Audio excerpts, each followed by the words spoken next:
Socrates has always equated the all-essential and close connection or relation between virtues, which for him is knowledge, and politics.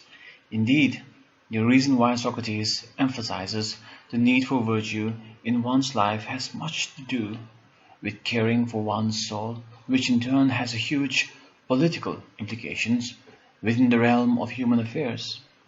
To understand this center of attention, that is relation between virtue and politics, let's look at an episode between Socrates and Adeimantus in Book 6 of Plato's The Republic. Here, Plato describes Socrates getting into a conversation with a character called Adeimantus. As the conversation goes on, Socrates tries to show Adeimantus the flaws of democracy as was practiced in Athens. He tried to illustrate this point by comparing society to a ship. Socrates asks, if you were heading out on a journey by sea, who would you preferably want to decide who was in charge of the ship? Just anyone? Or a sailor who is knowledgeable and is educated on the rules and demands of seafaring? To this, Adeimantus replies, the sailor, of course. So why then, responds Socrates, do we keep thinking that anyone is fit to judge who the ruler of a country should be? Now, the point here is simply this. What makes you think that you and I, or high school students, or college or university students, or people in general who really have no idea about politics because they have not studied it or have no knowledge about it, are capable of deciding who our leaders should be or who should lead our society, when all of these people have not the slightest idea about politics? Who knows, they might elect leaders who have not the slightest skills in politics and hence lead the society down the drain. And if you actually look at it, for example, Nagaland or Assam or Tripura, you will find that what Socrates was stating is actually true. I mean, look at our leaders and the people who voted or elected them. In other words, Socrates was pointing to the fact that voting in an election is a skill, not an unsystematic wish-fulfilling exercise. Voting requires skill, that is knowledge, proper information about the candidates, the parties, their views, their policies, as well as knowing whether these candidates and parties possess political skill to ensure the safety and meet the needs of the society. Because voting is a skill, it needs to be taught thoroughly to people, like any other skills. Letting the citizenry vote without an education or knowledge is as irresponsible as putting them in charge of a ship sailing toward a coming storm. Certainly, Socrates did not believe that only a narrow few should ever have a say in how society operates or is led. Rather, he insists that only those who had thought about issues essential for the welfare of the common, rationally and deeply, should be allowed to have a say, or in today's term, allowed to vote.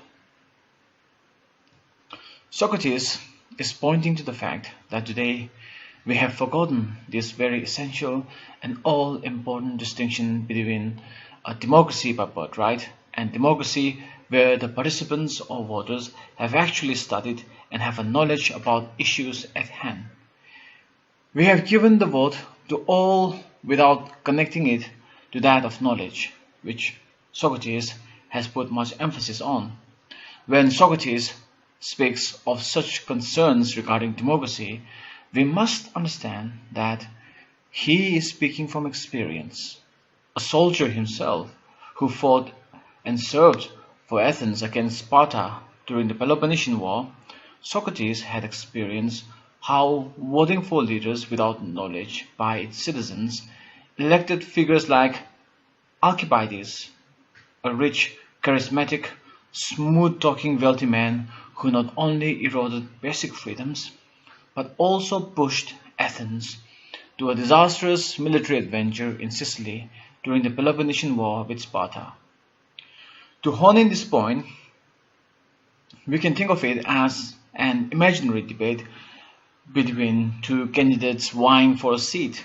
One, a medical doctor who cures of our sickness by restraining and putting limits on our harmful desires, and the other, an ice cream shop owner who drives and spoils us by allowing us to indulge in our detrimental desires that only worsens our sickness rather than cure them. The debate will go something along this line.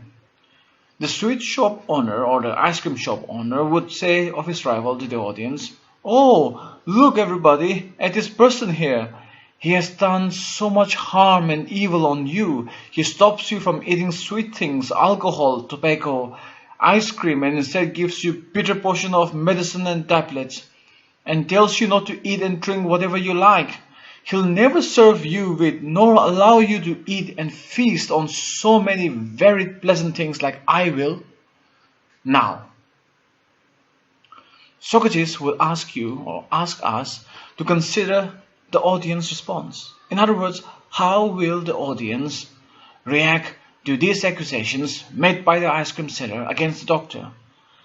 This is a very interesting question for us to ponder on. You see, do you think the doctor would be able to reply effectively on all that he has been accused of? In other words, if the doctor were to reply, "Yes, I cause you trouble.